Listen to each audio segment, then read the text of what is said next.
Bismillahirrahmanirrahim. Assalamualaikum warahmatullahi wabarakatuh. Alhamdulillahirabbil alamin wa bihi nasta'in ala umuri dunya waddin. Asyhadu an la ilaha illallah wahdahu la syarika lah wa asyhadu anna Muhammadan abduhu wa rasuluh wa la nabiyya ba'dah. Allahumma shalli wa sallim ala nabiyyina Muhammadin wa alihi wa sahbihi wa sallim. Allahumma subhanaka la ilma lana illa ma 'allamtana wa 'allimna ma yanfa'una wa zidna ilman. Allahumma rabbana atina fid dunya hasanah wa fil akhirati hasanah wa qina adzabannar. Bapak Ibu sekalian yang dimuliakan Allah Subhanahu wa taala, kita hari ini akan membahas tentang penjelasan makna salat ya. Ini 2 minggu tidak terbaca karena minggu kemarin kita isi dengan minggu kemarin ya, Jumat lalu kita isi dengan adabul mufrad. Hari yang Kamis ya. Tema hari ini adalah bacaan doa setelah tahiyat sebelum salam. Masih ada sedikit lagi belum dibahas. Nabi SAW bersabda bahwa ada 2 waktu di mana 2 waktu itu doa tidak akan tertolak. Yang pertama adalah doa di waktu tahajud sepertiga malam terakhir, dan yang kedua adalah doa di ujung sholat. Itu 2 waktu yang mustajab. Sampai Rasul bersabda, sal tu'tahu, mintalah nanti kamu pasti diberi. Kapan itu waktunya? Sepertiga malam terakhir dan di ujung sholat sebelum salam ya. Itu doa yang mustajab. Maka carilah doa yang paling baik di waktu itu. Carilah doa terbaik untuk 2 waktu itu. Sepertiga malam terakhir, selain itu disaksikan oleh Al-Qur'anul Karim ya. Gimana ayatnya surat Al-Mudaththir itu? Wasulusahu wa ta'ifatun minal ladina ma'ak. Artinya dalam arti bahwa sholatlah kalian, ibadahlah kalian, bertahanuslah kalian, ta'abud kepada Allah di sepertiga malam terakhir. Qumil laila illa qalila. Tegakkanlah sholat di sedikit waktu malam. Itu artinya sepertiga malam. Perintah Al-Quran itu adalah qumil laila illa qalila. Surat Al-Muzammil ya. Kita diperintahkan untuk bangun di tengah malam dalam waktu yang sedikit. Itu para ulama sepakat waktu sedikit itu adalah sepertiga malam terakhir. Surat Al-Muzammil ayat Isra juga ada Isra. Nah, tahajud ada surat lagi. Kalau di Al-Isra bunyi ayatnya wa minal laili fatahajjad bihi nafilatan laka asa ayyab'atsaka rabbuka maqaman mahmuda. Di antara waktu malam tahajudlah kalian, mudah-mudahan Allah menempatkan kalian di makom yang mahmuda, makom yang tertinggi, makom yang baik. Kalau Allah bicara mudah-mudahan itu artinya pasti. Asa ayyam asaka pasti.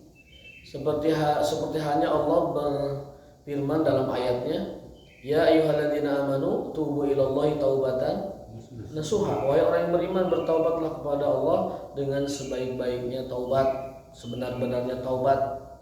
Lalu apa balasan Allah? Asa rabbuka ayyukaffira anhum sayyi'atan. Mudah-mudahan Allah mengampuni dosa-dosa kalian. Ya, di situ asa itu, kalau Allah bicara asa itu artinya pasti. Kalau kita asanya mungkin asa yang asa-asa. Asa dalam bahasa Arab kita mungkin asa-asa, tidak pasti. Tapi kalau asanya Allah itu sebuah kepastian. Seperti dalam surat lain, la'allallah yuhdisu ba'da dzalika amra. La'alla itu kan artinya bisa jadi. Tapi kalau untuk Allah bisa jadinya itu adalah sebuah kepastian. Ya, ketika Rasulullah SAW dalam suatu peristiwa tertentu, Allah menghadirkan hikmah yang mungkin hikmah itu baru diketahui oleh Nabi kemudian hari. La'allallah yuhdisu ba'da dzalika amra. Nah, itu perintah tahajud dalam Al-Quran. Dalam hadis Rasulullah SAW bersabda, yanzilu Rabbuna tabaraka wa ta'ala fi sulusil akhir minal lail. Sesungguhnya Allah Tuhan kita turun di waktu malam sepertiga terakhir. Untuk apa? Hal min mustaghfirin aghfir lahu. Jika ada yang istighfar, aku ampuni dia. Wa hal min sa'ilin u'tihi. Jika ada yang meminta, memohon, aku akan kasih, aku akan beri. Wa hal min musta'inin, ataupun barang siapa yang minta perlindungan, maka aku akan kasih dia penjagaan dan perlindungan. Jadi Allah itu turun di sepertiga malam terakhir untuk mengabulkan doa-doa. Siapa yang minta ampun akan diampuni, siapa yang minta hajat akan dipenuhi, siapa yang minta perlindungan akan dijaga. Nah, dengan adanya hadis ini kita harus lebih termotivasi. Itu sepertiga malam Allah turun ke dunia. Tapi turunnya bagaimana? Jangan dipikirin. Jangan dipikirin bagaimana turunnya. Kalau kata anak muda itu turunnya ala Allah. Jangan dipikirin. Nuzulan ilahiyan, turun sebagaimana layaknya ilahi. Kita bukan kapasitas kita untuk menjangkau pemahaman seperti itu. Kita beriman saja atas apa yang disampaikan oleh Rasulullah SAW dalam hadis-hadis sahih. Itu faidah dari sholat tahajud. Ada apun yang kedua, waktu yang kedua yang ijabah itu adalah di akhir sholat. Dalam hadisnya, saya juga pernah share di grup bahwa ada dua waktu yang mana doa itu sangat diijabah, di waktu malam saat tahajud dan di waktu kita akhir sholat. Sangat mustajab. Sebagiannya sudah kita bahas kemarin ya, ada beberapa doa. Nah sekarang kita masuk ke makna yang ketiga. Ya. Kemarin kan terakhir ada doa yang terakhir yaitu Allahumma ini ala dzikrika wa husni wa syukrika wa husni ibadatika. Dari sahabat Mu'adz bin Jabal radhiyallahu taala anhu bahwasanya Rasulullah SAW memegang tangannya lalu berkata, "Ya Mu'adz, wahai Mu'adz, wallahi demi Allah, inni la uhibbuka, aku sungguh menyayangimu." Ini hadis merupakan anjuran bahwa kalau orang itu menyayangi saudaranya hendaklah disampaikan. Dalam sebuah hadis, idza ahabba, seseorang mencintai orang lain, falyu'abbirhu, maka ucapkanlah. Dalam Islam hendaknya kita sering ataupun berani menyatakan sayang dan cinta kita kepada saudara kita dalam hal dalam rangka kecintaan kita kepada Allah. Inni uhibbuka fillah, sungguh aku mencintaimu karena Allah. Tapi kalau ke perempuan sebaiknya jangan. Walaupun nyebutnya uhibbuka fillah tetap pasti ada serendu-serendunya kalau perempuan. Kalau kepada laki-laki silahkan sampaikan. Karena Nabi menyunahkan begitu. Di antara sunnah Rasulullah yang tidak diamalkan orang sekarang adalah menyatakan rasa cinta kepada saudaranya. Inni uhibbuka fillah. Kami di Imarat biasa menyampaikan ini karena bahasa Arabnya tidak canggung. Tapi kalau bahasa Indonesia, aku menyayangimu, aduh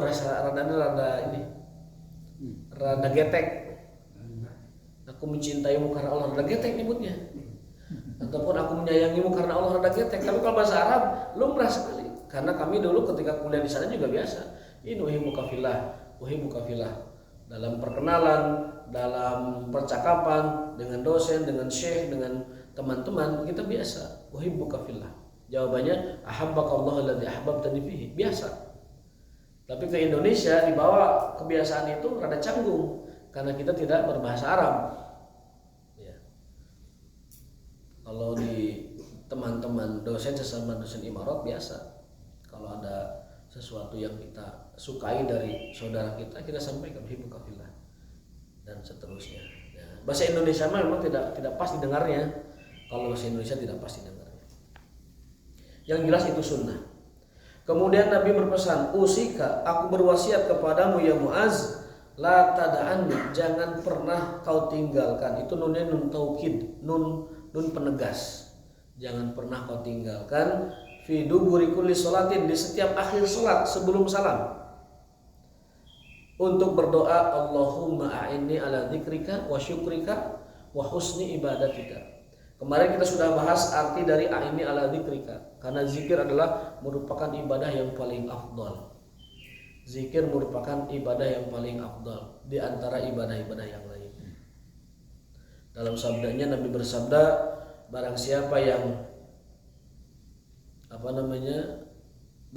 ingin aku kasih tahu tentang satu amalan yang sangat ringan, amalan yang ringan tetapi melebihi afdalnya, melebihi perang fisabilillah melebihi sodakoh dengan gunung emas dan gunung perak, melebihi kalian mengalahkan musuh, melebihi kalian beribadah dan lain sebagainya?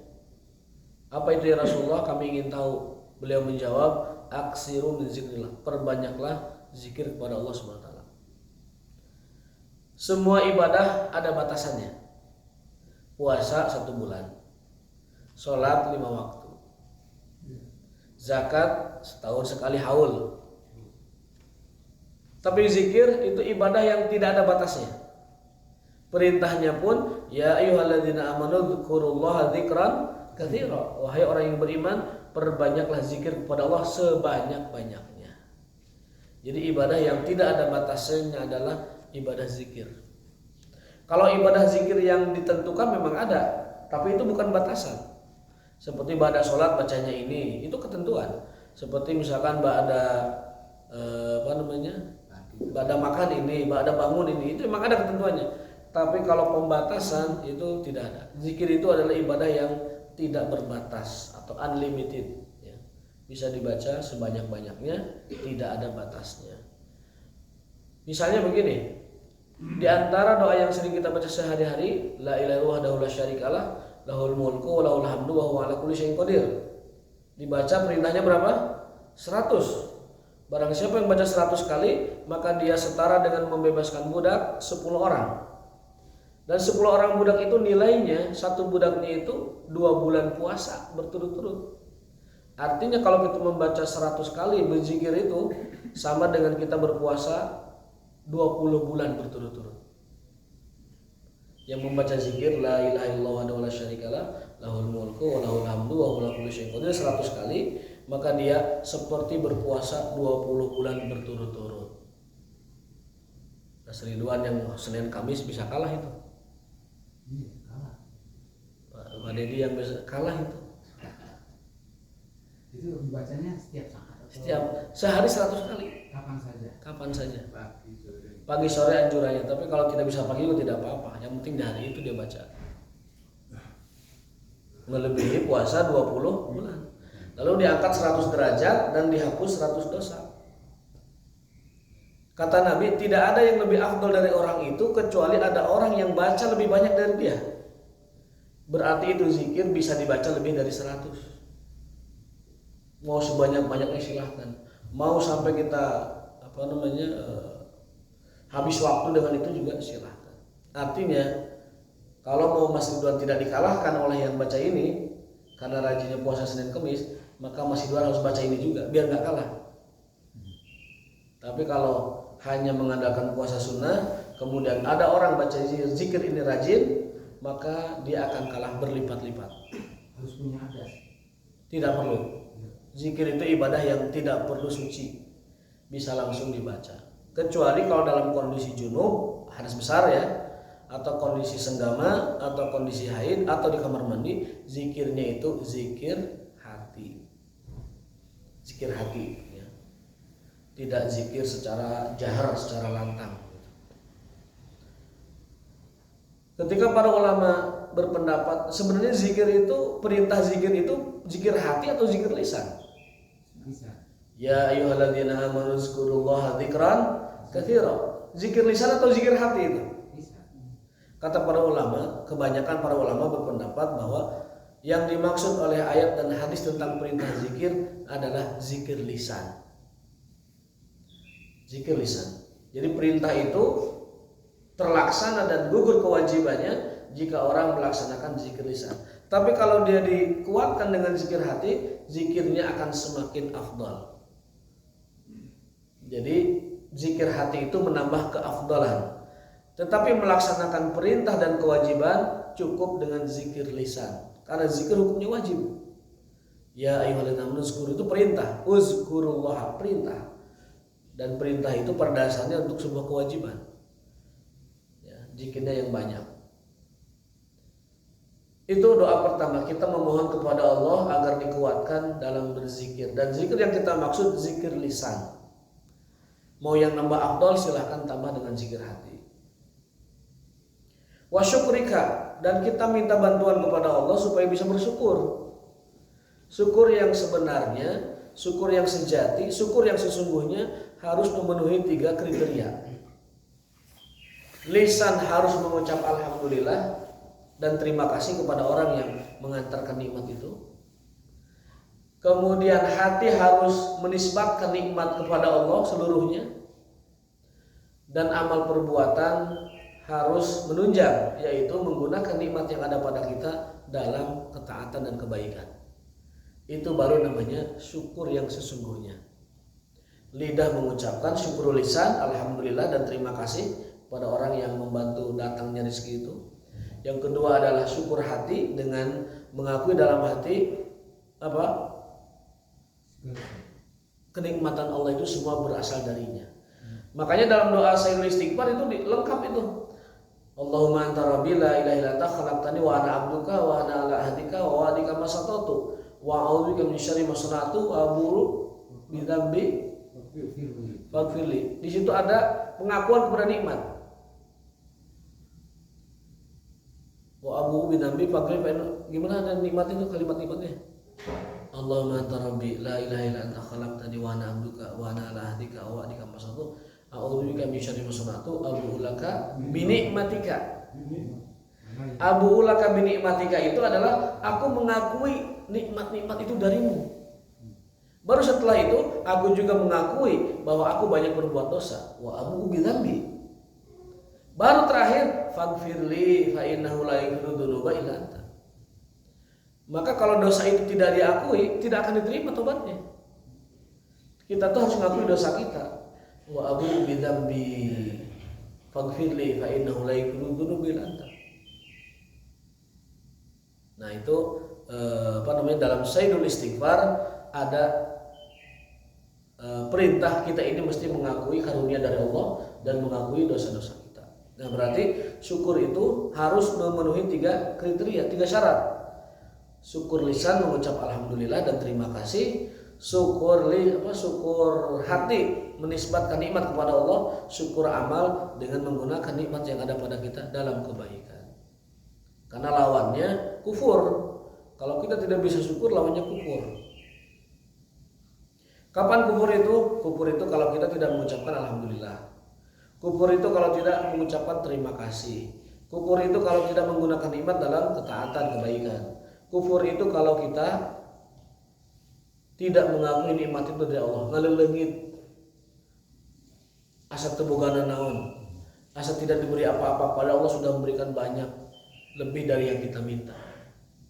Allah itu sudah ngasih kita banyak lebih dari yang kita minta. Mata, pernah nggak kita minta dikasih mata? Nggak. Melihat, Allah itu ngasih ke kita banyaknya yang tidak kita minta. Ya, tapi yang kita butuhkan. Apalagi yang kita minta pasti Allah kasih. Yang tidak diminta aja dikasih, apalagi yang diminta, gitu logikanya. Ya, yang tidak diminta saja Allah beri, apalagi yang kita minta. Maka jangan malas-malas dalam meminta. Itu syukur. Nah, ini ala dzikrika wa syukrika. Yang terakhir, wa husni ibadatika. Ya Allah, bantulah aku untuk beribadah kepadamu sebaik mungkin. Apa arti baik dalam ibadah?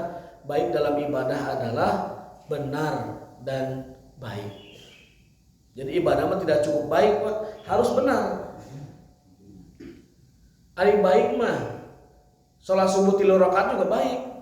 Nah, seger kene 3 rakaat we. Tapi tidak benar. Salat lohor dakar sibuk 2 rakaat we lah, tapi bukan safar ya, 2 rakaat saja atau 3 rakaat. Bisa jadi baik. Lohor 3 rakaat bisa jadi baik, tapi tidak benar. Gitu. Jadi ibadah yang Allah terima itu harus baik dan harus benar. Baik itu standarnya adalah ikhlas dan iman, itu baik. Kita ikhlas melaksanakannya itu baik. Kita iman menunaikannya baik, tapi tidak cukup, harus benar. Apa itu benar tolak ukurnya? Benar itu tolak ukurnya adalah sesuai tidaknya dengan petunjuk Rasulullah SAW. Jadi kita memohon ibadah terbaik itu artinya kita memohon kepada Allah supaya ibadah kita ini baik dan benar. Amal soleh yang ditunaikan dengan cara tidak soleh tidak akan diterima. Kebaikan yang dilakukan dengan cara tidak baik tidak akan diterima. Apa dalilnya? Innallaha thayyibun la yaqbalu illa thayyiba. Allah itu maha baik dan hanya menerima yang baik-baik. Gitu.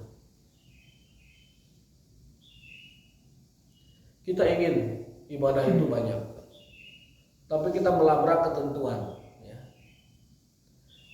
Kita melakukan hal yang tidak ada petunjuk dari Rasulullah. Semangatnya semangat, tapi tidak benar semangatnya karena tidak sesuai dengan petunjuk Rasulullah SAW.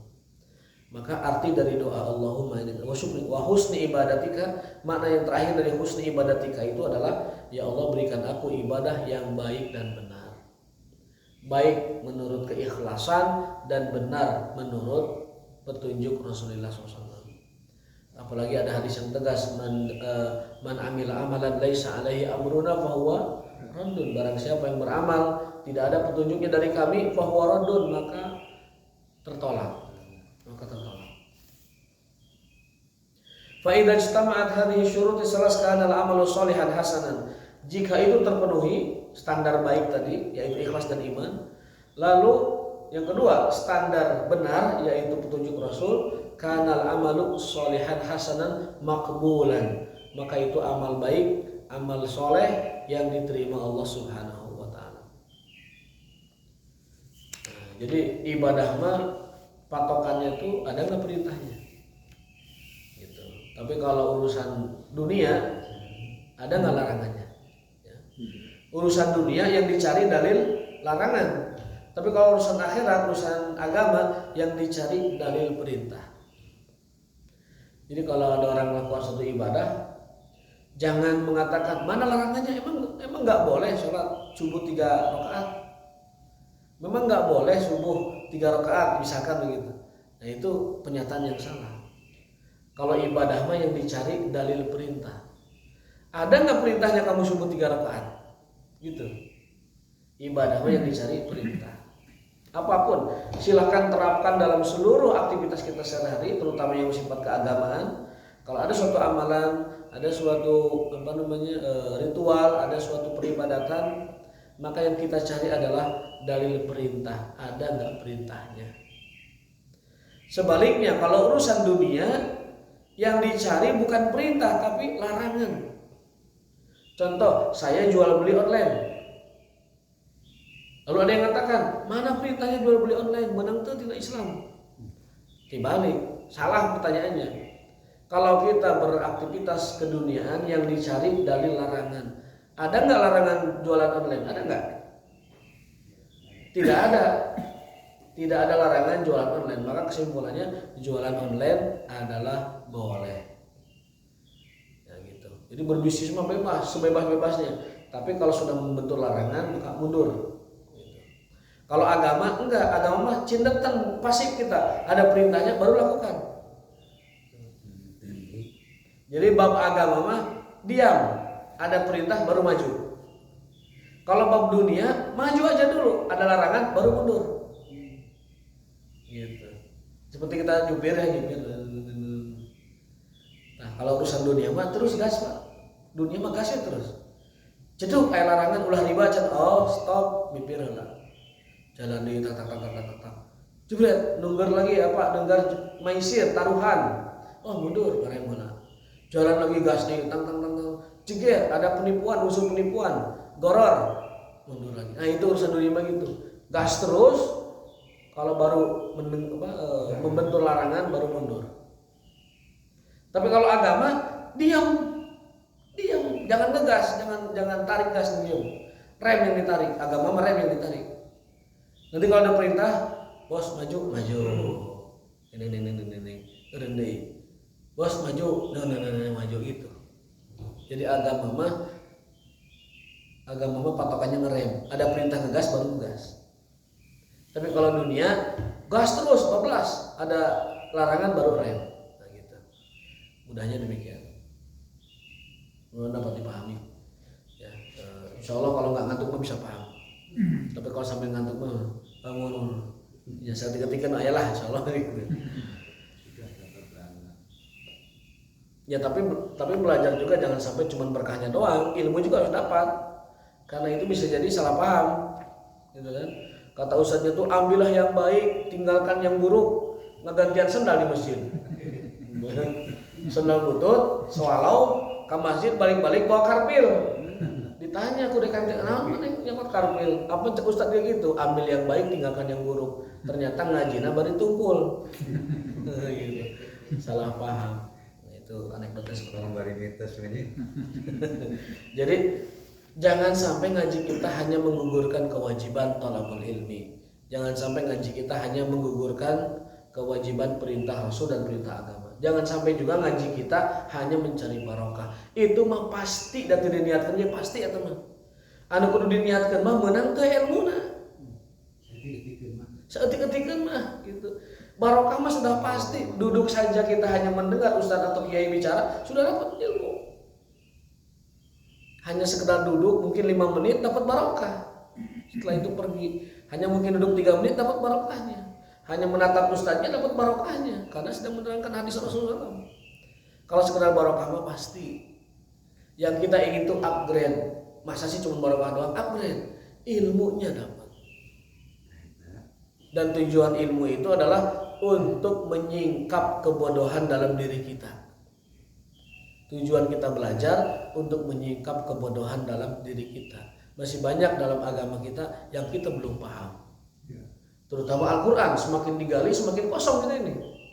Semakin digali semakin kosong ilmu kita. Semakin digali semakin jauh ilmu kita. Al-Quran itu. Kata Imam Syafi'i rahimahullah, aku ini kalau mempelajari Al-Quran semakin baca semakin bodoh aku ini. Itu Imam Syafi'i. Orang mah baca Quran teh asal lebih pintar. Oh, gus ngerti, gus ngerti gitu. Gitu. Itu ketertipuan kita dalam tolong. Jadi ungkapan yang penting berkahnya, yang penting hadirnya, yang penting kewajibannya gugur, itu betul. Dan itu mah otomatis, tidak perlu diniatkan, sudah pasti. Tetapi yang ingin kita tingkatkan itu adalah apa yang kita bawa pulang ke rumah dari thalabul ilmi itu. Karena tujuan belajar adalah untuk menghilangkan kebodohan dalam diri kita. Itu tujuan ilmu. Di-upgrade, niatnya di-upgrade, bukan sekedar berkah tapi juga ibadah dalam mencari ilmu tersebut, pengetahuan. At-taslim wa ma ma'ahu min dzikri. Nah, sekarang kita belajar apa yang setelah salam, ma ba'da salam. Apa yang kita harus ketahui setelah salam, kan gitu. Innal abda idza atama af'ala sholati allati syara'aha Allahu lahu lam yabqa lahu illa al-insiraf wa tahallul minas shalah. Salat itu sakral. Salat itu ritual. Dari A sampai Z-nya itu ritual. Artinya ibadah formal, ibadah yang sakral gitu ya. Maka mesti ada batasannya. Batasan salat itu adalah dimulai dengan takbir dan diakhiri tahallulnya itu dengan salam. Salam itu tahallulnya sholat, Pak. Jadi kalau belum salam belum tahallul. Gitu. Wa tahallul minas shalah itu bisalam. Lianna sholata kama dzakarna sabiqan tahrimuha takbir wa tahliluha taslim, sudah kita. Apa bacaan salam dalam sholat ini ada beberapa riwayat. Di dalam riwayat, salah satu riwayat itu cukup sampai warahmatullah saja. Assalamualaikum warahmatullah. Assalamualaikum warahmatullah. Gitu.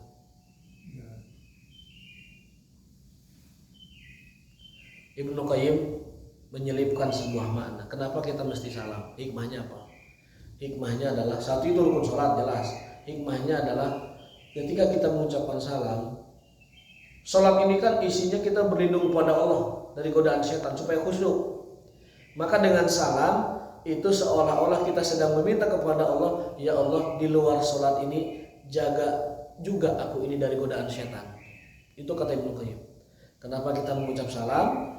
Itu adalah maknanya ya Allah, sebagaimana Engkau jaga aku ketika salat dari godaan setan, maka jagalah aku juga ketika di luar salat setelah salam. Jadi semacam pamitan itu, ya Allah, aku pamitan kepadamu dari sholat ini dan jagalah aku di luar sholat. Ayo waktu sholat mah terjaga Pak, insya Allah. Udah mulai nu sholat bari maksiat mulai. Tapi yang kita minta setelah itu adalah ya Allah jaga diriku setelah sholat. jaga diriku setelah sholat. Itu makna yang disampaikan oleh Ibnu Qayyim terkait dengan hikmah kenapa kita membaca salam. Selain dalam salam itu ada keselamatan, assalamualaikum, ada rahmat, warahmatullah, ada berkah juga, wabarakatuh. Dan ingat, salam itu yang panjang itu kafnya bukan tuhnya. Banyak yang salah ini. Assalamualaikum warahmatullahi wabarakatuh. Atau bi dua harokatnya. Jangan wabarakatuh, tuhnya yang panjang. Kita melain bahasa Arab betul. Tuh nanu panjang melain bahasa Arab, tapi banyak yang kadang keliru. Bahkan santri pun kadang karena latah mengucapnya salah. Assalamualaikum warahmatullahi wabarakatuh. Ada tokoh politik ada yang pernah ngomong gitu tuh. Wabarakatuh gitu. Barokahna eta sahih padahal eta melanggar bahasa Arab. Yang panjang itu ka-nya dan itu pun maksimal ya 2 harakat. Assalamualaikum warahmatullahi wabarakatuh. Itu 2 harakat, jangan lebih ya. Dan juga jangan dipanjangkan tuhnya karena itu sebuah kesalahan. Meskipun tidak berubah arti tetapi itu salah bacanya. Salah baca. Liyabqa fi hadhihi al-himayah wal hirza min rabbih wa maulahu fayahfadhuhu min wasawasi syaitan hatta ya'ti waqtu shalat tsaniyah. Jadi kata Ibnu Qayyim, saat kita membaca assalamualaikum itu kita menitipkan diri, ya Allah, sebagaimana engkau aku dijaga waktu sholat, jaga pula aku di luar sholat sampai aku menemui sholat berikutnya. Itu makna salam. Riwayat pertama itu cukup dengan assalamualaikum warahmatullah. Riwayat kedua ini dari Alqamah bin Wa'il. Dari ayahnya, beliau mengatakan shallaitu ma Nabi SAW fakana yusallimu an yamini. Beliau membaca salam ke kanan itu lengkap, assalamualaikum warahmatullahi wabarakatuh. Wa an shimali, lalu ke kiri, assalamualaikum warahmatullahi wabarakatuh. Bahkan dalam hadisnya itu ketika beliau mengucap salam ke bagian kanan, yura bayadul khaddi, nampak jelas bagian putih pipi beliau yang mulia. Makanya sahabat mah resepun di salam pertama oleh Rasul, maka banyaknya sebelah kanan supaya dapat melihat putihnya pipi Rasul SAW dan didoakan oleh beliau. Assalamualaikum warahmatullahi wabarakatuh. Assalamualaikum warahmatullahi wabarakatuh. Dibaca lengkap. Hatta yabdu bayadu khaddi, assalamualaikum warahmatullahi wabarakatuh. Fa idza salama al-abdu, jadi ada 2 riwayat, ada sampai warahmatullah saja, riwayat yang kedua sampai wabarakatuh. Kalau melihat hadis-hadisnya sih lebih banyak yang sampai wabarakatuh oleh hadisnya. Kalau yang sampai warahmatullah itu hadisnya 1. Kalau yang wabarakatuh itu 2, yaitu hadis riwayat Alqamah dari ayahnya dari Nabi SAW. Hadis yang kedua riwayat Abdullah bin Mas'ud dari Rasulullah SAW. Bahkan menguatkannya sambil terlihat pipi Rasulullah yang mulia dan putih itu. Jadi mangga Bapak mau ngamalkan warahmatullah silakan, mau yang warahmatullahi wabarakatuh juga silakan. Ada beberapa riwayat. Fa idza salama al-'abdu min salatihi fa innahu yusra' lahu an yastaghfirullah. Nah, setelah salat, assalamualaikum, maka yang dibaca adalah istighfar 3 kali. Astagfirullah, astagfirullah, astagfirullah. Apa arti istighfar di situ? Ya. Istighfar setelah sholat adalah penyempurna kebaikan, tatimmatul khair. Artinya apa? Artinya istighfar kita itu setelah sholat menambal kekurangan kita saat sholat. Bisa terkhusyuk saat sholat, bisa tidak fokus, bisa tidak hadir hati kita, bisa mungkin ada gerakan yang tidak sempurna yang kita tidak sadari. Maka istighfar ba'da sholat itu adalah istighfar penyempurna kewajiban. Bukan istighfar minta ampun di situ maknanya. Tapi istighfar, ya Allah, barangkali sholatku ini tidak pantas kau terima, nah terimalah. Astagfirullah, astagfirullah, astagfirullah. Dan istighfar minta ampun mah ada lagi kesempatan lain. Tapi istighfar setelah sholat jabron 5 fihi taksim minas sholat, sebagai penyempurna dan pelengkap penambal barangkali ada kelalaian saat kita sholat. Maka para ulama berkesimpulan istighfar itu makna dan fungsinya ada 3. Satu, istighfar sebagai zikir. Yang kedua, istighfar sebagai minta ampun. Yang ketiga, istighfar sebagai penyempurna kebaikan. Sekali lagi, istighfar itu ada 3 macam dan 3 tujuan. Yang pertama sebagai penyempurna kebaikan seperti istighfar sholat. Yang kedua, istighfar minta ampun seperti kita setelah berbuat dosa, astagfirullah ya Allah. Atau yang ketiga, istighfar sebagai zikir. Contohnya apa? Contohnya kita membaca istighfar 100 kali dalam sehari. Itu istighfar zikir. Ada istighfar minta ampun setelah kita sholat sunnah taubat misalnya. Setelah kita berdosa, kita istighfar. Itu istighfar pengampunan. Lalu yang ketiga, istighfar penyempurna kebaikan. Setelah kita berbuat amal soleh, hendaklah ditutup dengan astagfirullah. Karena bisa jadi ketika kita berbuat atau melaksanakan sebuah kewajiban, baik wajib atau sunnah, ada yang kurang sempurna, ada yang mungkin belum pantas Allah terima, tapi dengan ditutup dengan istighfar, Allah sempurnakan kekurangannya dan diterima amal baiknya. Bahkan saat kita menunaikan kewajiban dalam surat Al-Asr, surat An-Nasr, diperintahkan istighfar. Kapan? Ketika Rasulullah SAW telah selesai menuntaskan misi menjadikan Mekah sebagai kota Islam dalam peristiwa Futuh Mekah. Setelah Rasul 63 tahun berdakwah yang penuh dengan derita, lelah, kesabaran, kemudian penderitaan dan sebagainya, menang di Mekah itu terakhir itu. Episode terakhir beliau itu di Mekah menang, menjadikan Mekah sebagai kota Islam. Apa yang Allah perintahkan? Fasabbih bismi rabbika fasabbih bihamdika was takfir.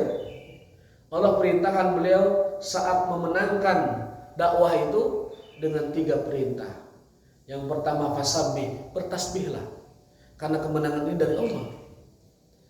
Bihamdi rabbika, bertahmidlah, alhamdulillah karena telah memperoleh kemenangan ini. Lalu yang ketiga, wastagfir, minta ampunlah kepada Allah untuk menyempurnakan kebaikan yang telah beliau lakukan, yaitu berdakwah menegakkan agama Allah. Ya, maka kalau kita dapat kemenangan-kemenangan itu dianjurkan untuk membaca 3 ini. Subhanallah, walhamdulillah, astagfirullah. Subhanallah sebagai pengakuan ini adalah semua kehendak Allah, kersaning Allah, bahasa Jawa nama. Yang kedua adalah alhamdulillah karena kita sudah diberi kemenangan ini. Yang ketiga, astagfirullah. Barangkali dalam mencapai kemenangan itu ada kanan kiri yang kita labrak, kanan kiri yang kita senggol, kanan kiri yang kita langgar atau yang kita tidak taati, ya. Atau ada maksiat sedikit kanan kiri. Maka dengan istighfar itu menyempurnakan, ya, kekurangan atau ketidaksempurnaan saat kita melaksanakan sebuah kewajiban. Mencapai derajat direktur misalkan, jadi direktur perusahaan apa, jadi jenderal angkatan apa, jadi top leader dalam urusan apa, ucapkan subhanallah walhamdulillah astagfirullah. Itu petunjuk Al-Quran terkait dengan seseorang yang meraih kemenangan dalam hidupnya. Karena Rasul pun ketika berhasil menunaikan dakwahnya, Allah perintahkan dengan 3 hal itu. Saat setelah sholat, faqultu Auza'i wa kaifal istighfar, qala taqulu astaghfirullah astaghfirullah. Assalamualaikum, astagfirullah, astagfirullah, astagfirullah, tanpa al-azim. Kenapa? Karena Rasul mencontohkannya demikian. Ya. Ada saatnya, ada kalanya kita membaca lengkap astagfirullahalazim, ada kalanya kita tidak membaca lengkap astagfirullah. Seperti bismillah juga, ada kalanya kita membaca lengkap bismillahirrahmanirrahim, ada kalanya kita tidak membacanya lengkap, bismillah saja. Contoh bismillahirrahmanirrahim tanpa ar-rahmanir-rahim, bismillahirrahmanirrahim tanpa ar-rahmanir-rahim, bismillahirrahmanirrahim tanpa ar-rahmanir-rahim. Jadi kalau dari Rasulnya bismillah saja, udah baca bismillah saja. Kalau dari Rasulnya astagfirullah saja, bahasa saja astagfirullah tanpa al-azimnya. Namun meskipun demikian, Imam Nawawi bukan menyuruh, membolehkan, ya. Kalaupun mau menambahkan al-azim silahkan. Bismillah mau menambahkan ar-rahmanir-rahim juga silahkan, tidak masalah. Namun saya lebih berpendapat dengan membaca apa adanya dalam teks hadis. Kalau kata hadisnya tidak perlu bismillah, cukup tidak perlu ar-rahmanir-rahim, baca bismillah saja. Kalau kata hadisnya cukup astagfirullah, baca astagfirullah saja tanpa al-azim. Begitu. Jadi nanti pada sholat dianjurkan astagfirullah, astagfirullah, astagfirullah. Itu namanya istighfar apa, Pak? Astagfirullah habis sholat istighfar apa namanya? Istighfar pelengkap kebaikan. Barangkali saat sholat ada kekurangan yang perlu ditambal dengan astagfirullah. Itu namanya pelengkap kebaikan atau penyempurna kebaikan. Dan istighfar ada 3 macam. Yang pertama istighfar zikir, yang kedua istighfar minta ampun, yang ketiga istighfar melengkapi kebaikan. Itu istighfar. Berikutnya adalah doa lain, Allahumma antas salam wa minkas salam wa tabarakta ya dzal jalali wal ikram. Nanti langsung di ke depan sampai. Cukup untuk sementara saat ini. Kalau yang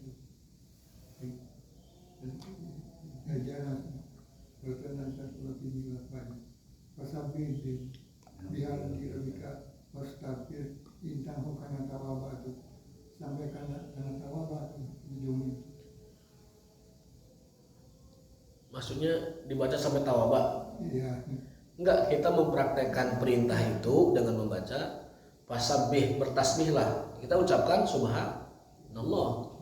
Bihamdi rabbika, dengan memuji Tuhanmu, berarti alhamdulillah. Wastaghfir, dan mintalah ampunan, berarti membaca astagfirullahaladzim.